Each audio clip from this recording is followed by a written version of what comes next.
Hey, it's live. Yep, I guess it's live. Hey everyone. Hi, I'm JohnShen right here. This will be my first podcast, and I'm going with my guest. Before we meet my guest, I just want to tell you guys that hope you don't mind. This is very I'm not well prepared for this, and I just want to try to do podcast in the capability that I have. And we are going to talk about multimedia today. So before that, let me welcome you guys, my guest, which is Raymond and Gone Ong. Raymond is Hi, a JohnShen. newscaster, and Gone Ong is my friend that I know from Clubhouse, is Raymond too. So yeah. I forgot to turn on my mic. Speaking of multimedia, Hi, JohnShen. Thanks for having me. And good to see you, John.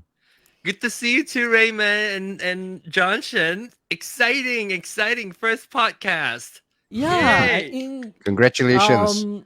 thank you. I think I start this off because of your encouragement as well. I think before that I did not get to go live just because I have a lot of downside that I'm worried about and concerned about. And I think because Clubhouse, you guys have encouraged me so much. And here we are today, my first podcast. Congrats. Thank you. And we're And so happy here to we be a part of go. your first podcast. Thank you, I know, Raymond. Thank you, especially at Don 8 Ong. a.m. Okay. Good morning, John. Woo! Morning to you. Woo! Good morning. Have you eaten your breakfast? No, I don't typically have breakfast, so it's okay. Alright. So gone on, I think you are working as video also in kind of multimedia industry as well. I think Raymond or some sort are in the multimedia industry. So I think this is the best that we are here to discuss to talk about multimedia. So I would like to know what is multimedia to you? Perhaps I can start first, JohnShen. Yeah, sure. All right. Well, to me, multimedia is a combination of more than one media source, which basically would mean like what we're doing over here is actually double source, which is video and audio. And sometimes if you take into account the platform that you're using, that's another source, a source by itself, so to speak. So it's a combination of multi sources to communicate messages across to either an audience, or whether it's big or it's small or a smaller group of people. That to me is multimedia. And with that, of course, comes the equipment part, which I think we'll be talking about later on, which John Ong is very excited about. So that to me is multimedia, a combination, multi sources, all combined, and it can be two or more. Yeah, Alright. I have that same understanding as well. Multimedia, meaning for me, it's I guess the medium. I guess the various different medium come together for the purpose of communicating to me. So multimedia is a combination of various different media sources to do to communicate a certain message or story. I always write in my profile I'm a multimedia storyteller because I utilizes those things. For instance, video. Right now we have two. We have video and audio, and sometimes even animation or even other things as new technology comes into the picture. We might actually have more things in the multi portion of multimedia. So, but the traditional ones to me are typically photography, videography, and audio. And video and audio sort of go hand in hand unless you're talking about silent film. So, so that's what multimedia to me is, using various different media sources. And even Yeah. for audio, one is for speaking and one is music. So that's already two mediums, so to speak. Yep. Yeah. Correct. True. I think multimedia for me is also a combination of text, art, sound, animation, and video. Because with all this combination, you produce a multimedia itself. Because it's a multimedia. So it's a multiple media get combined into one. And it can be delivered digitally. And I think before digital came on, it is traditionally. And I think with multimedia, there is a lot of creative thinking involved. So I think that is more immediate to me. Yeah, I also think that because of the modern technology, it is made available to more people. I think previously, I guess before digital came about, I guess analog too. I guess I started playing with cameras and sound using VHS. What's it called? Camcorder. So back then, the consumers already are exposed to some of those already. But I think because of modern technology, it's making it available to most people, especially being able to live stream like right now. Where are we live streaming to? By the way, where are we? My Facebook. Around the world. Okay. Globally. Are we on Clubhouse? No, you want to pipe in? Oh. I think JohnShen's streaming this to Facebook, right? Yes, correct. Okay. It feels Well, odd that the three of us are talking and we're not on Clubhouse. You know what I mean?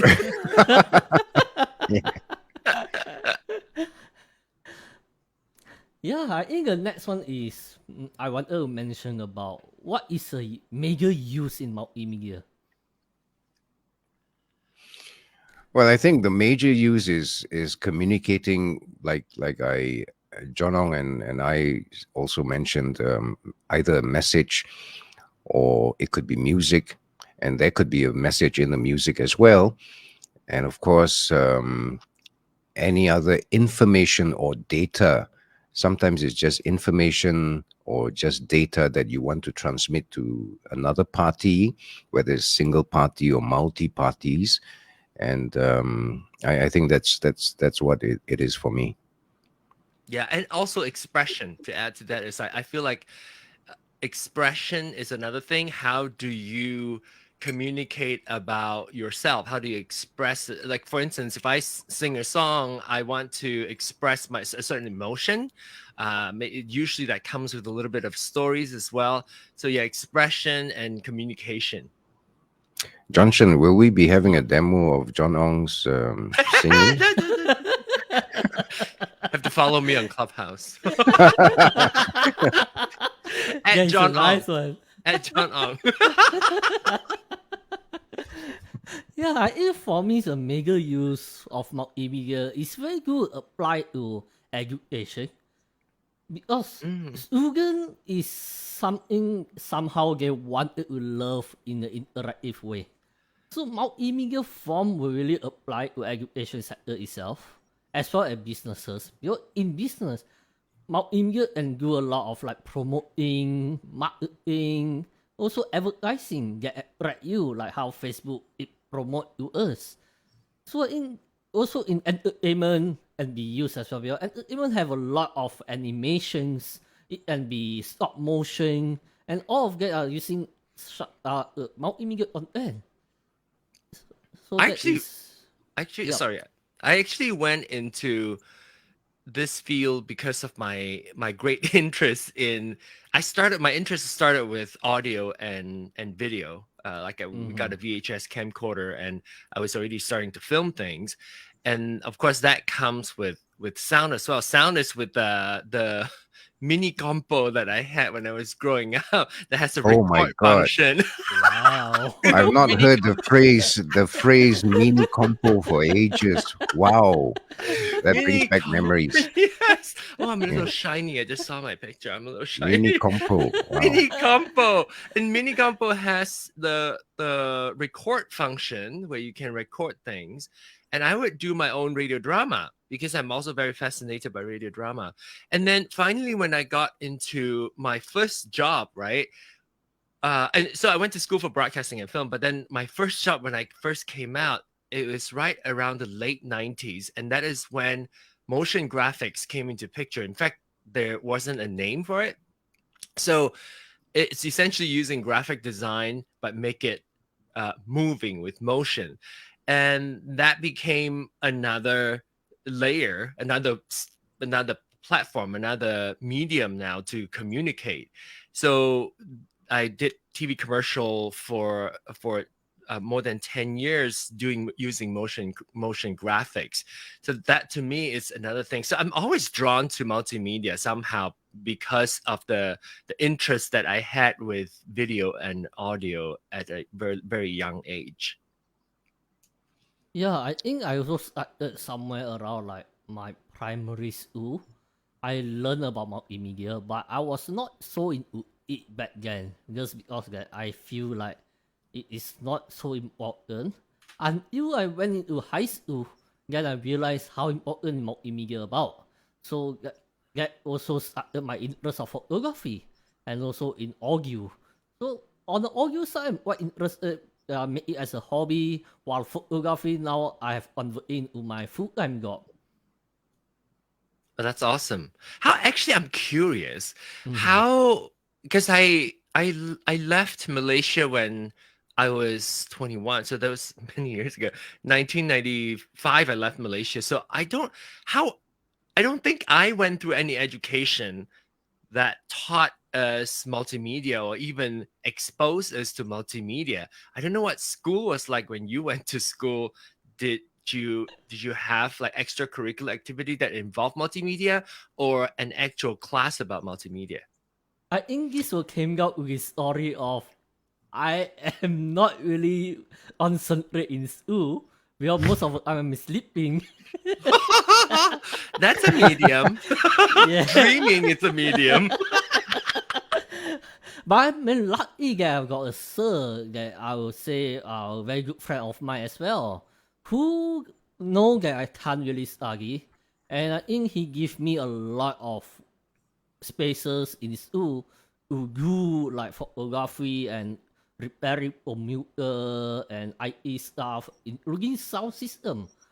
So I think that is where I start to learn and until today. Well, in my case, back in school, I don't remember ever having any multimedia courses or clubs per se. We may have had some photography or photographers club, which I wasn't interested in then. I can't say I'm really interested in it now, but video certainly has come into the picture, and we all take pictures with our iPhones and all that all the time. So I wish I had learned something about photography when I was younger. But for me, how this all came about for me, well, during the school days, we had the only multimedia that I was interested in was a Discman or anything that could play music. Cassette recorders. We had cassette recorders, and we had mini compos. We listened to radio, and that was amazing because those days we were actually listening to live events on the radio, and of course sometimes on TV. I remember on TV that was the biggest multimedia then, because when it made a splash, we even had in school Muhammad Ali's boxing match in the Olympics. It was broadcast live, and we got to see it during a class lesson.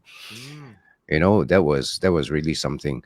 And then for radio, later on we listened to events over the radio, and I think they had a lot of radio plays, like radio dramas, both in English and Chinese, and that's how it got me started. And I think that's the reason why I started developing this thing about listening and hearing voices and audio, people speaking, trying to make out the different characters from different people who are actually playing different roles, because we can't see them on radio. We can only imagine how they look like based on how they portray the character. So that's how I got interested in audio. And I think you guys know that even until today, when you mention audio, um, you know, I get excited. Yep. I still feel like audio is, to me, I don't know about everybody else, even though my rice bowl, what I make money from is actually in Hmm. video. And to me, I'm still drawn to, and I think the power of audio is always overlooked because there's audio and video, and you cannot have like I doubt silent film is going to be very popular, but if you have radio drama, any sort of audio only platform, Clubhouse, for instance, is a proof of that. Is that audio is so powerful, it can stand alone, and the other multimedia platform always uses sound. So Yeah, I that's think why I sound is so agree important. with that. I think I agree with that. Because you see, no matter what kind of multimedia in type of context, either you have slideshow, you have video, it is also synchronized with audio. So audio is the main form of it. Because like we communicate is through audio. We singing also is audio. We listen to radio is also audio. We are looking at advertising also audio. So audio is also is a very main playing a main role in part of multimedia. Yeah, I Yeah, love that's very audio. true. And also because I think generally people are split into three different types of consumers of content. We have those who are visual, those who are auditory, and those who are kinesthetic. And what happens is some of them can be a combination of two or all three, but sometimes they are just one. So someone could be just purely auditory, and auditory people are the ones who just love to listen to stuff, listen to content. They don't have to see it. And of course there are those who are visual, they must see it. And of course with the visual, it has to have some audio, but they must see it in order to comprehend and absorb the audio that they're listening to. Sorry, Raymond. My Yes. studio light went out for a second. I Hey, freaked don't out. worry. My face No worries, no so worries. distracting. Is there a button that I can mute my visual? Like go hide. Stop the cam. My camera IKEA lamp very cheap, so Oh, okay. sometimes does There it that. goes. All right. Oh yeah, I want to move on to what do you think is the most challenging about multimedia? Oh, challenging in what sense? It depends. I think it depends on. I think it's more challenging for the party that's trying to use multimedia for whatever objectives and purposes that they have in mind, because in part to see whether they can actually come up with the content that they want to create, which would be effective in communicating with whatever message it may be to the audience. So I guess if you're looking at that challenge, then we would probably go into the creative aspect of multimedia, the equipment to churn out and produce the kind of content which people will enjoy watching. So, when I say people enjoy watching, it means so many things, because some people are okay with, say, 720p. Some people can only watch 1080p. Some people can only watch 4K and nothing else. That kind of stuff. So Yeah. the onus is on the content creator themselves. That's where the big challenge is, because they have to first identify what is their target audience and what their target audience actually want to watch, listen, and consume. It's very exciting. I mean, the good question is very broad, so you can take it from whether or not you have the internet. So that Hmm. could be a challenge, if you really like 4K to consume 4K video, and if you have really bad internet connection, that's a challenge, right? You have the heart to watch something, or especially content creator to do something at a higher quality, but you are unable to. Sometimes it's limitation of the hardware itself, the computer or the camera is unable to do the high resolution. But taking the other routes that I think could be a challenge is sometimes the fixation. I think I see a lot of young people get very fixated on equipment, and I think sometimes that challenge is now it's good. I'm not saying I myself love very certain type of equipment, but We're sometimes we all get like that. yes, that's how we connected. Sometimes content creation is stifled by the obsession of equipment, and then you want to wait until you get the best equipment before you start creating, and then you lose out on the opportunity of actually making and creating. I think sometimes for content creator, that's a reminder I have to tell myself all the time. I was struggling to get my camera on before we get on, and could I have switched to my laptop computer camera?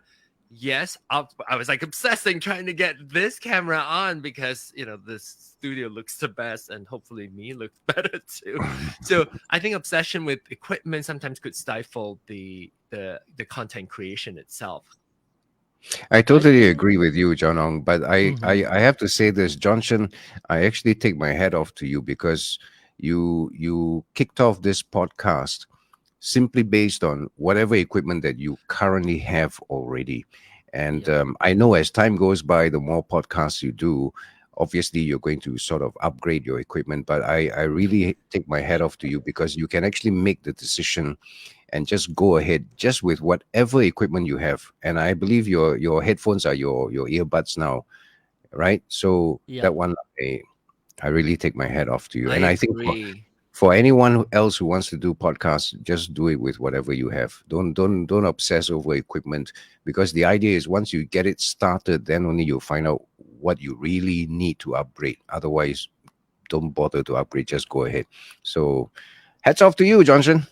Thanks, Raymond. I think I agree. I really agree with you because I've been in for some time. Should I get Broadcaster Pro? Should I get a better mic MV7 before I kickstart everything? But I think after I learned for a few months, I guess I'm conclusion that no matter what, do first. Then only see what you really need and what is the next thing that you have to upgrade. If you could not be quiet, I can proceed with this system for in upper the months. Maybe when I reach certain amount of viewers or certain amount of subscribers, then I will see how we get. Now I But want Yeah. to for add. me, yeah, Sorry. no, No, no worry, finish go your ahead. thought. Finish your thought. Yeah, but I think in the final outcome is about what you want. And no matter how you implement it, make sure you're able to achieve your end goal. For me, my end goal is just simple: is to get a good discussion out of it. I think that is the most important thing in the end of the day. You can bring knowledge and bring a lot of technical knowledge to you as well. You might not know, but you can learn as we go.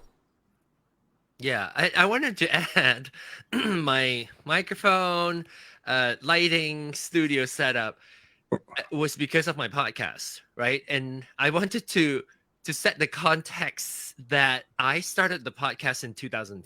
Well, actually, my Penang Hokkien in 2005, but I started my podcasting because I have the equipment back in 2004, and I already have a small, I think 8-track Behringer mixer, and I have like a cheap Behringer microphone, and I got that because I wanted to record my singing.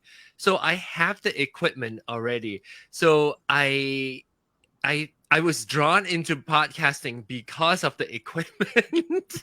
So Wow. yeah, Awesome. I read about podcasting back in 2004, an article online, and it says something about like using RSS feed to distribute audio content. They didn't talk about video back then, and the creation of that only require you to have a mic and a means of recording it. And I thought, hey, I just have all this new equipment.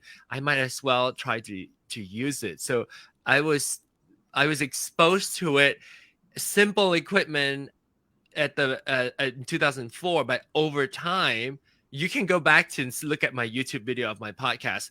The studio is it's just me sitting with my webcam. I put books on top of my laptop so that I can use my webcam to look at whatever it's in the back. And I use an eyesight camera, a really old eyesight camera, the one with like a little tube thing. I still have it. So it the equipment can evolve and you can upgrade over time. I just want to tell people that you don't have to have a lot of stuff to start with. In fact, I started off with I didn't have computer communication software like what we have today, StreamYard I just realized StreamYard is right above my head. So StreamYard or anything, I actually have my podcasting shrine back there in the drawer that I started with a flip phone to communicate with flip phone and phone cards to call my friends in Malaysia to start my podcast. So start simple, just start creating and having thick skin so that you don't get discouraged by people criticizing you, because who cares? It's your show. Yeah, correct. Agree. I want to add another question in. Yeah. Like, because I'm sure that I'm a very young generation. I mean, I'm not that young, but still younger generation than. So is John Ong and me. Yes, Mhm. correct. We were classmates, remember? At heart. At heart. So I wanted to know, like, how have multimedia evolved over the years? I think it's evolved over the years very much in part due to the advancement of the digital space, especially with Wi-Fi and the internet. That to me is where the quantum leap is, because in the past, without the internet and without Wi-Fi, I think the available platforms were very limited, and with that, of course, your audience target and your audience size is also limited. So if we just look back, probably I don't know, maybe 30, 40 years ago, the main medium for pushing content was radio and television. These were the two main ones. Of course, then you had the print. Print is also a media, but it's a single form of media. It's not really it's multimedia in a way, because it's got text and it's also got pictures, but there's no video and there's no audio. So those days you only had those two, and the way it's transmitted is through the airwaves and so forth. But over time, what's happened is, with the development of Wi-Fi and the internet, I think that really gave an explosion to the creators of content to actually reach out to their own audience. Because in the past, it was the big boys who could do it. Only the big boys had the resources to adopt, whether it's radio or TV. But today, anyone can do it, just like what you're doing now, JohnShen, and John Ong, with your podcast, with what's happening in your own space. In the past, you couldn't do a podcast. If you wanted a show like this, you had to be either with a television station to have your own program, or you've got to do a radio show. So to me, it's evolved tremendously. That's the quantum leap for me. Yeah, but to add on to that, the advancement of technology to equipment as well, and that allows us to be able to have access to better cameras, better audio equipment. Because frankly, the SM7B was just completely out of the budget of most people, and today we can actually get those. It may not be exactly the same part, but the original SM7, right? So I think another thing that changed, evolved over time, is the distribution. I think, like what Raymond was saying, the internet allow us to be able to distribute content, and that totally exploded. I think without the internet, we are probably not going to be as interested in creating multimedia content, because you can create, like me, my childhood, I create my own multimedia content. I do dubbing, audio, and video. But who's the audience? Me. I was creating it for myself, one person. And it was fun for me, but I don't know if everybody is going to be able to use it as a tool of communication, because I'm only communicating to myself in that sense. So when internet came about, it really exploded I guess liberated any sort of multimedia communication. You can send it to everybody. When I first started podcasting was when I realized the power of podcasting, because here I am in the middle of America being able to talk about language preservation in Penang, where I came from. It is like super odd idea. Why is the founder of this podcast that preserve a language specifically spoken in one little location in Malaysia, northern Malaysia, the host is actually in America. And so before all the explosion of technology, all that would be very difficult to achieve. Yeah, I think yes, I totally agree with you because when I was born, I think it's already in the era of digital age. So I already started with all the like the blog, the vlogs, and also that is also part of multimedia content. And I think when I started as a blogger, I was like having a way bit creative, like having a nice photo, having a nice content, and also sometimes you may need to insert some video on there. So it get evolved. Now we have vlog that replace blog. A bit confusing. We have TikToks, we have YouTube, and I think that is that how I see the multimedia has evolved over the time. And I think I'm not sure how multimedia going to be in the future, maybe in the next 5 years time. But if I may just add, what's happened today, as I see it, this is perhaps just my perspective. As technology evolves and it becomes more readily available to the masses, it's going to spurn another different set of problems, because now your distribution network has become distribution networks. They have Yep. become multiple, and your platforms have also mushroomed, you know. So the problem that I think we will be facing is, you can create some of the best content today, but in order to cover all the bases so that you can push your content out to your audience, you now have to adopt so many different platforms just to make sure that your content can really go out there. And that, I think, will be a challenge for the new startups in whether it's podcast or video production and stuff like that. Yeah, because we have a lot of voices right now. We are not Mm. limited to one. We have thousands of millions of voices on and out there. So I think each people have their own preference category, their own preference of multimedia that they want to see and how creative they are. So I guess it's in the next few years, upcoming few with the metaverse, I think it's also part of multimedia. And do you think? I'm not sure. Maybe an L Yeah, I share with think everything me. is going to be multimedia, frankly, because we live in this digital world, and it called the internet, right? Anything involved with the internet is going to be multimedia for sure.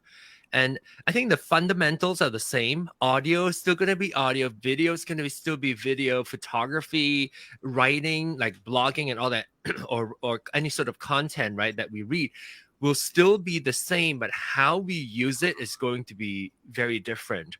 I want to add on to that's a very good point that Raymond brought up about the the um the noise, the additional outlets that we now have. It creates that the necessity for you to be not only live streaming Facebook, now you have to go to YouTube, and then you have to go to Twitch, and then TikTok and Snapchat and Instagram and Twitter. There's so and Clubhouse, my favorite. And so then it becomes so crowded out there. No matter how good your content is, people have to comb through all the noise. So you have good content, but you still need to stand out. And I think that is when there is a time when you're able to hone your skills in communication using multimedia. That's when the time you think about how to stand out, how to be different, and that's when you start to think about how can I upgrade my audio, how can I find an equipment that would help me do my job even better. But Yep. the starting point, don't wait until you have the best equipment, because you got to start your skill. I guess the other medium is yourself. Yes, Right? correct. You can have audio and video and still not be good. But on the flip side, you can be so good, but maybe then you're stifling by a technology or by equipment, and that's when you upgrade.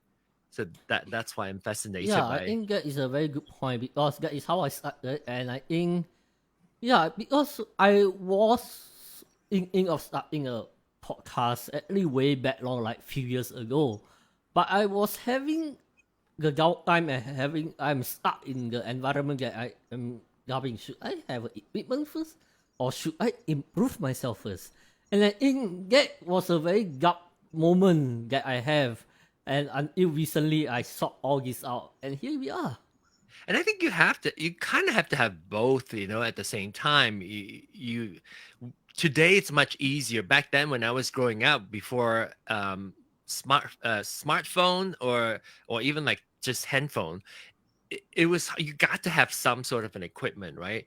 And Yep. being able to do video and audio is so easy these days with smartphones. So it's much easier these days compared to back then. Well, I have a question to ask JohnShen. When Yep. was it that what year? Because I call myself a podcast evangelist when it first came out, because Mm-hmm. nobody knew what podcasting was. Mm-hmm. I remember taking a couple of tours back in Malaysia as a Penang Hokkien podcast founder. I go to places like Switch, to where they sell computer, right? I would be Yep. there talking about podcasting, about how to do podcasts. Why do you want to listen to podcasts? Because nobody knows what podcasting is. Yep. Didn't Yes, this was back in 2000, maybe 2006, ahead of its time. The limitation, I think, because was the exposure to inexpensive, good internet connection, and that was the big hurdle. Because if you want to listen to the show, you got to be able to have internet connection and be able to download that file. If the file is over 20 megabyte, I got complaints. The file's too big. Now my file is like 150 megabyte on a short episode, not short, on a smaller file. Sometimes over 200 episodes if it's in stereo. So I think I want to know, when was it that you were exposed to podcasts, like you heard of it, know of it, and then when was it that you wanted to create one? Oh, sorry, I'm I asking. think I I'm as sorry. opposed to it seemed like I couldn't remember the year, but I know that it was after my high school era. I know about it like during my high school, but I was not so into it. I didn't go and What look year was into it that? Is also. it 2000 something 2000, or I think 2000, after 2010. after 2010? Okay, that's good to Yeah, know. That's good to know, because yeah. yeah. Okay, so that took a while, but I'm so glad it finally took off. It took years and years before I would have to explain what podcast is every single time when I tell people about. I used to call it internet radio, so that it's easier for people to understand. Yeah, because I think back then I was like having you know that Penang is not a very good places for internet connection back then. I mean now a lot better right now, but back then was like a very just a 3 minutes, and you want to load something also is very hard to load. So back then I was not that heavy user with surf internet. But after once I came out from high school, I went to college. I think that is the time where I get exposed to a lot of things, and I also try off a lot of things. And because for me, I like to listen to people sharing knowledge or sharing something. That is one of my passion, because I always love to learn and to improve myself and to improve my knowledge. So I don't stop myself beyond that. I always go beyond whatever my own capability. And I think people may say me reggae because I might spend a lot of hours just watching and repeat again and again one of the podcasts or video just to learn things around. Well, for me, you know what? I got the first time I got exposed to podcasts was probably when I bought my first iPod. Which one It was it? had What it. model? I think it was after the white one. The first model was the white one with the Uh-huh. click thing, right? Yeah, click Then click after that, wheel. Yeah. yeah, the click So wheel. Yeah, is it after? Does it have the 4 buttons on top? I can't remember, but it was a slim one like this. Oh, yeah. I'm curious Yeah. because I So I love yeah, Apple iPod stuff. Shuffle? I can't remember what it's called, but that was the first time Did it have I video? Can you see look at video on the no iPod? No, right? no That's before that. no. Okay. Yeah, it was before that. And that was my first exposure to podcasts. Then I realized that wow, there are many podcasts. So I listened to a few and I followed a few. And then later on, when I got my first Mac, um, I think it was under music, if I'm not mistaken, Yeah, it's right? under iTunes. Yeah. Yeah, Yes, correct. iTunes. Yeah, it's under Under iTunes, iTunes. yeah. So that's how I discovered podcasts. And like JohnShen, I wanted to learn a lot of stuff. Mhm. So I found some of the titles very interesting. And those days, the podcasts were purely audio, Yep. especially on that platform. So it was all audio. It was interesting. I did have some problems when I listened to a podcast. Different people were talking. Sometimes they had two guests, like one host, like JohnShen, your host now, and then you have two guests. So there are three people, and sometimes two of them actually sound the same. So that Mhm. was. Oh, boy. But you have to really catch the slight differences, the small differences to make out who is talking. So that was my exposure to podcasts. I think I'm the only non-podcaster here. I was just gonna say, Raymond, when you describe your podcast to me, you'll be Mm. the first person I would think should would probably already have a podcast out. But I don't know. Well, tell us why. Tell us why. You've thought of it? I'm sure. Yes, I have thought of it, but I've I think there's well, I'll tell you this much from the podcasters I know, including you, Jono. It does require dedication and some discipline because you have to be consistent. And if you're going to start this, then you have to go all out and make it a part of your monthly or weekly routine. So consistency needs to be there. So an extra dose of discipline is actually required. And I do have my hands rather full, so I wouldn't want to go into something and then just drop off from there. So I'm avoiding that. So when you're So retired sometime and then start a perhaps, podcast, you got your yeah, equipment, MV7 is right there in front of you. yep. And both of you will be my first guests. Hey! Hey! Okay, we got this recorded. John should Yes. record it. Awesome. That's great. Awesome. Okay, let me move on to the next topic, which is what sort of hardware or software that is the best for multimedia? All right, over to you, Jono.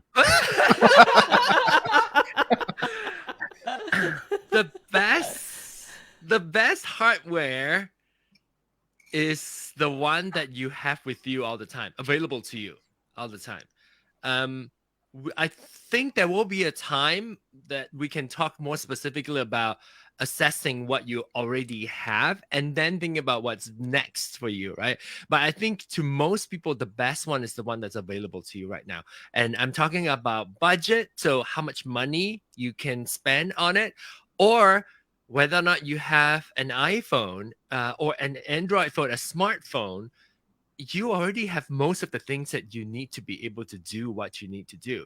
Yes, it may not be as good looking as, say, like a red camera, but by the time it gets put out there, the quality could be so good, but the content is also king, right? You want to make sure your content is really good. And the reason why I always tell people, don't wait for the equipment to do what you want to do. It's to train your content creation skill.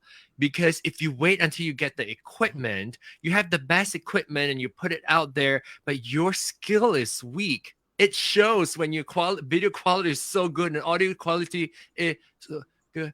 Then you look like and it's like I'm afraid that then people don't want to watch. People feel uncomfortable. So I think go out and do what you need to do because it takes time for your skill to develop.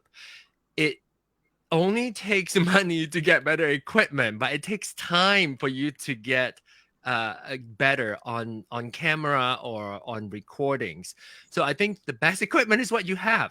Whatever you have right now, go for it and think about upgrading later. I know that's not what you're looking for, but to me that's like the key thing. So whatever you have, your smartphone, I think is the best equipment. Yeah, I just want to Yeah. jump in on that one. What John Ong said is actually very true. The best, immediately you can just start off with whatever handphone that you have. Everything is there, and you can actually decide whether to do audio only or audio with video. So the key again, as John Ong has stressed, you need to develop the skill of podcasting, which is basically speaking and communicating. The sooner you start and the more often you do it, the better you will become. And then gradually you upgrade, then everything will match and come into, some kind of a cohesive thing, and then you will Yeah. sound fantastic and so forth. But the content, because when we start and develop this practice, it's almost like you're developing a skill to master it. The more you do it, the better you get, and things will keep flowing, will start to flow smoother, and your communication skills will also improve. And then whatever message you have for people will be easily digested and comprehended by people. So that is certainly the way to go.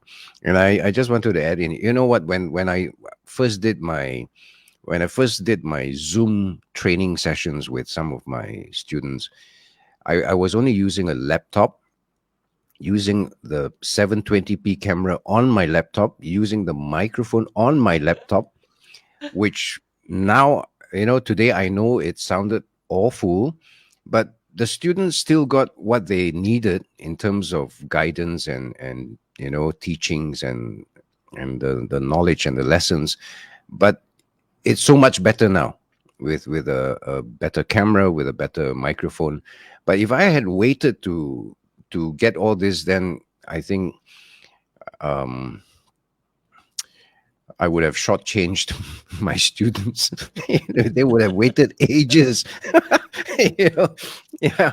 Yeah. And so we just went with it. I mean, we looked off when the audio was not good. It sounded robotic because you had to travel over this cheap microphone in this laptop. And that's where people get fatigued.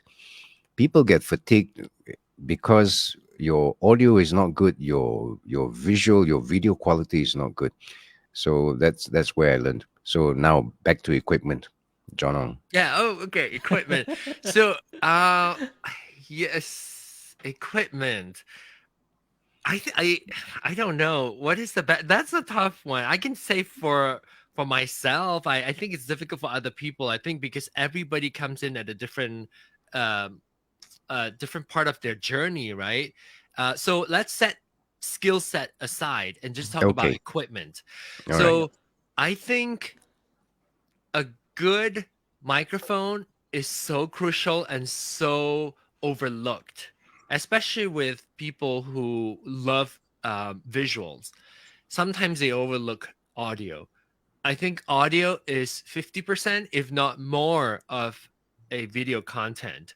And so, if I sound like that, so it's like like this, you're gonna get distracted because you're not focused on I'm what I'm I'm talking. I'm Yep. I'm turning off now. You can It is so distracting. Hey, So it's true. It's very true, yeah, John it Ong. is. You know what? When Yep. people Totally. can't hear the thing and it's intermittent, people just get turned off and people would just tune Yes. out. It's very, very distracting. So I'd say an audio equipment, like a microphone of some sort, that's good enough to capture your voice. And I like something, it depends on your usage, right? If you're just speaking, then get a microphone, like a good dynamic mic where it is only focusing on where you're speaking into and not so much on the side. Your voice is kind of drop. Then that would reject all the noise that comes from other places, and that would help people. Again, your goal is to have them stay focused on your voice, your speaking voice. So when you speak far away from your microphone, you're adding this space, the distance between your voice and your equipment. That's distraction, because you're adding noise and other distractions. If you want people to listen to you, and skill side, or put skill set aside, if you're just talking about voice, just reduce the friction between your voice and the audience. Get as close as possible, be present. Of course, speaking technique, you can learn from Raymond how to speak effectively. But I think having a good microphone is key. It's hard to tell you specifically which equipment, because there are different scenario where you're going to need different types of microphones. For instance, video, sometimes you need a shotgun because you're away from the microphone. So this microphone is great for close proximity where voice is the key. If you want to be in a shot that's wider, you got to step back, and then you may need a shotgun or a lapel mic or something to do that. So, but audio wise, I think a good microphone, an appropriate microphone, is a good microphone. Yeah, Not the I price tag. agree with that, because as I can see over the past year, especially when we have a pandemic, everybody's staying at home. We have online meetings, we have online study, and I can see a lot of people going to have a good mic, especially they have a very noisy background noise, and we can't even hear anything about what they are talking about, what they are discussing about. So that kind of annoying.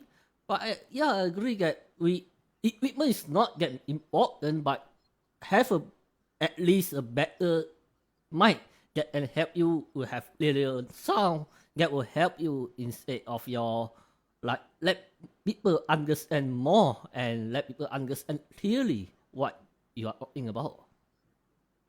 I'm going to say something which probably will be very unpopular, and I know things are evolving all the time.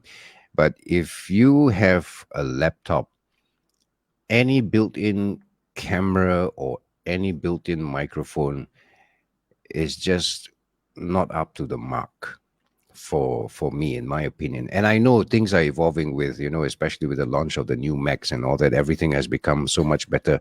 It will take, it will have to run its course before, manufacturers, whether it's Apple or anybody else, they begin to start putting in really high quality audio visual peripherals in their laptops and desktops. So still not up to par, right? You've got to, and sometimes it doesn't have to be expensive. Yeah, it's Sometimes true. when we think Yeah. about additional equipment, we think about additional costs. Yes, extra costs, but I have seen so many people spend hundreds and thousands of ringgit and dollars and still get horrible equipment because they got the wrong Yeah. one. Yeah, but correct. let's just talk about microphones, okay? A cheap lavalier mic, which probably could be in the region of 20 ringgit, it's going to sound way better than whatever built-in microphone you have on your computer anyway. So you're right, it doesn't have to be expensive, and certain cheap stuff, just because it's external, it's a microphone, specific microphone to serve a specific purpose. The laptop is not there to really serve your purpose for audio and visual when it was first created. And like I said, it's evolving all the time, and one day it probably will be just as good.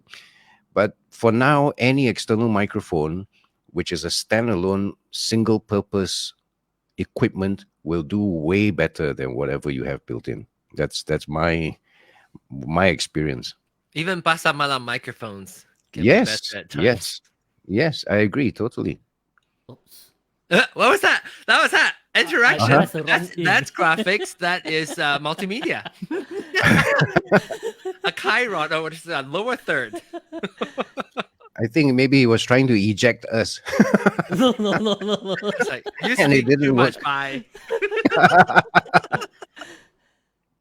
Yeah, I Software? think Did you talk about? Did you ask software-wise, software too? yes. Oh, software. Like, I you think tell- software is a very complicated part because we have Windows, we have Mac, we have Linux. and smartphones like Yes. Android and iOS. That's software. I don't know. Software. Okay, so maybe I can only speak for my own experience. I have always been an Apple fan. No, all of you know, because I felt like, because Apple computers helped me and allow me to be able to utilize my interest in multimedia, because they've always made computers that allow me to express myself and share my stories, do my video. So I guess my first computer that allowed me to actually edit a video and actually have a final piece of video out was my iMac. I had an iMac, the colorful iMac with the little tube iMac, way back when the first iMac first came out. I have a graphite iMac, and I bought that when I had to work on a project, and I bought that computer so that the project paid for the computer. And starting from that point on, I have the Firewire cable that will connect to my high 8 camcorder, and that's when I start making movies. Is I shoot videos and I do some silly stuff. I remember there's a project of me shooting. I just jumped this whole video. I just jumped this whole time and then float through my brother's living room here in America. I just jump. And then in edit, I take out any time I'm on the ground. So I look like I'm floating in the air.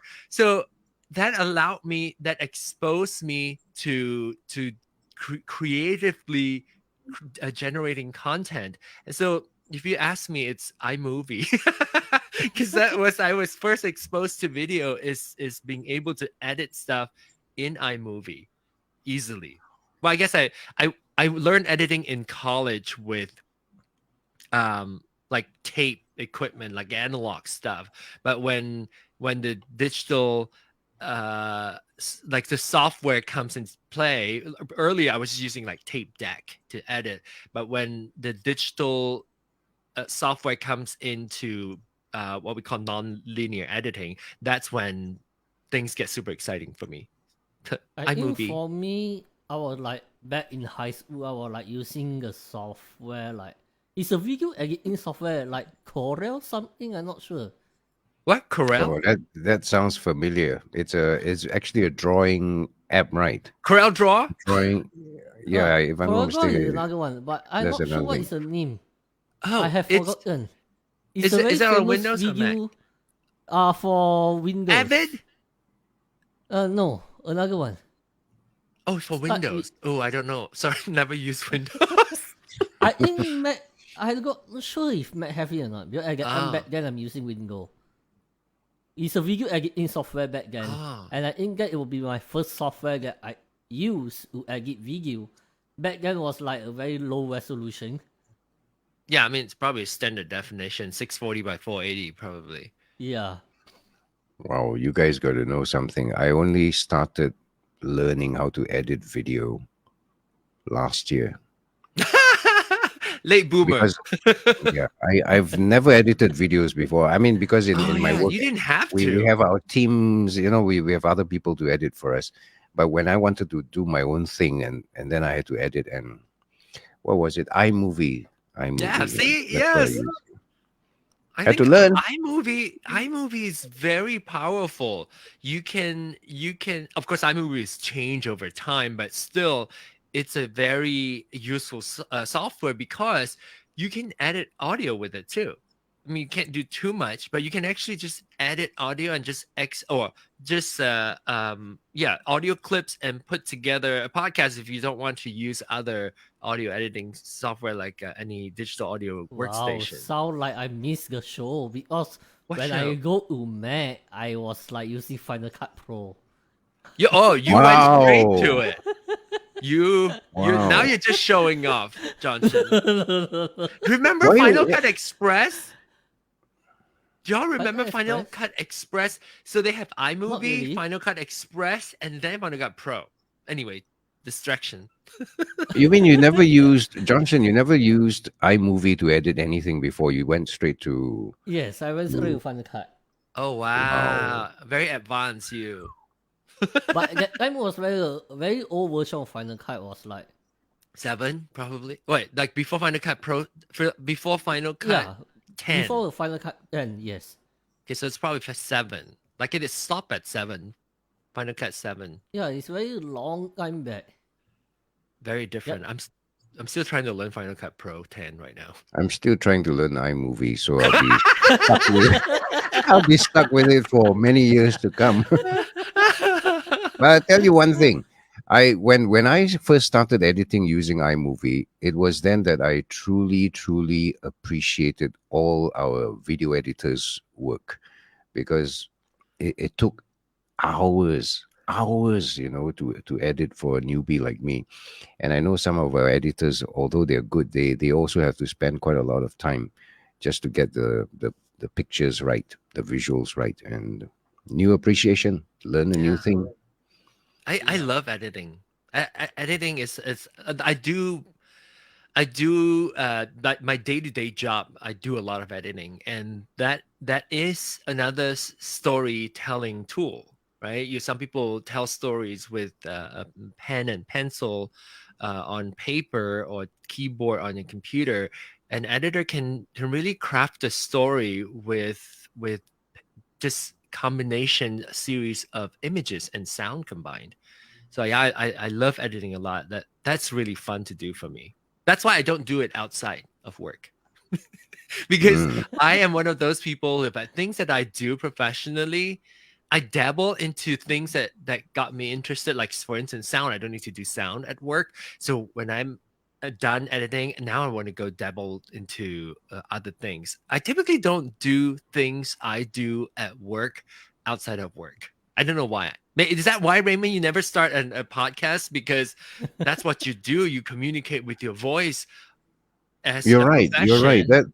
That you're absolutely right. That could be one of the reasons. Yeah, because it Because would I'm like, probably almost seem like I want work. to get away from. Yeah, Yeah, exactly. I want yeah. my Yep. hobby to be something that I enjoy that doesn't feel like work. Unless Yeah, my true. podcast is about some lighter stuff, and Yeah. oh boy, I'm thinking like, okay, maybe one day I'll start a podcast, and Yes, what the yes. podcast will be me reminiscing about the past. I would totally listen to it. I would totally listen to it. I would listen. Yeah, be That thinking used to about be that. like this. That used to be like that. That sounds like my father's podcast. Oh my Oh, your grandfather's father has a podcast. podcast. No. I'm just All right. saying, like Okay. that's what. But I think there's a market for it, and that's why Penang Hokkien came to be. Is the ultimate goal is to talk about Penang Hokkien. Sorry, I context. Penang Hokkien is my podcast. Penang Hokkien podcast. It started because we were reminiscing about old times. Penang Mm. specifically about our high schools, because our first many episodes were discussions with my high school friends. I would call them up, we'll talk, like I told you, like a flip phone, and I would call them, one in America, one in LA, and the other one in Malaysia, in Penang. And so I would call, three-way call, and we would talk about high school, talk about what we remember Penang used to be. And that resonated with so many people. So I think there's that something, because it meant so much to us, that the energy that we put out there is so genuine about our own nostalgia that people resonated, I think. So definitely, if you feel like talking about old times, I would totally listen to it. Thank you. Especially food. Especially Yeah. food. Thank you. We shall see. Awesome. Yeah, I think we have come to the end of the podcast for Is it? today. Wow, Yeah, time you have more flies. than an hour. John could go on for another hour. I know, shit. Oh, God, just cause. We can Oh, do I haven't right? latte yet. Oh, no. But one interesting point in whatever we learn, we share today, that is a very good sharing goal. Yeah, I had fun. Yeah, It it kind was of got me fun. thinking about things that I sometimes took for granted or haven't really sat down and talked about. So yeah, I had fun. And the getting to main know point, you and Raymond more too. yeah, I think the main point all of us are from Penang. Yeah, Penang Pride. Yes, that's right. And of course, let's talk about Raymond. Wait, which side? Raymond. I think he said the program's ending. No, I'm gonna extend it. Well, I tend to be super bossy. I always think over people's program. But the thing is, like, if you tell me one of these days you'll be on screen, we're speaking of progression of technology and what's available to us. If you tell me one day I'll be next to Raymond Go on a program on capture on video, I would tell you you're crazy. But here we are, Raymond and JohnShen. But anyway, it's fun. Yeah, Thank you so much for having us. I think Yeah, it's it's fun. impossible for me to imagine that we are able to speak to Raymond personally, are able to speak to you personally, and I think how the social world evolved is so amazing that we can connect each other.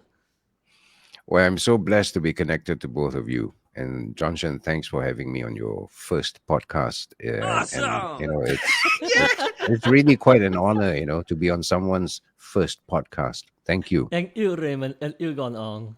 Thank you so much. Thank you so much. Such a pleasure. All right, I'm going to end the stream right now. See you on the next stream, and we are going to talk about how impact of audio in our everyday life. Stay tuned on our next podcast. Bye. Who's your guest? You just have to stay tuned. Stay Yeah. tuned. Bye. All right. Bye. It was fun. See you guys. See you, JohnShen. See you, John. Bye. Bye.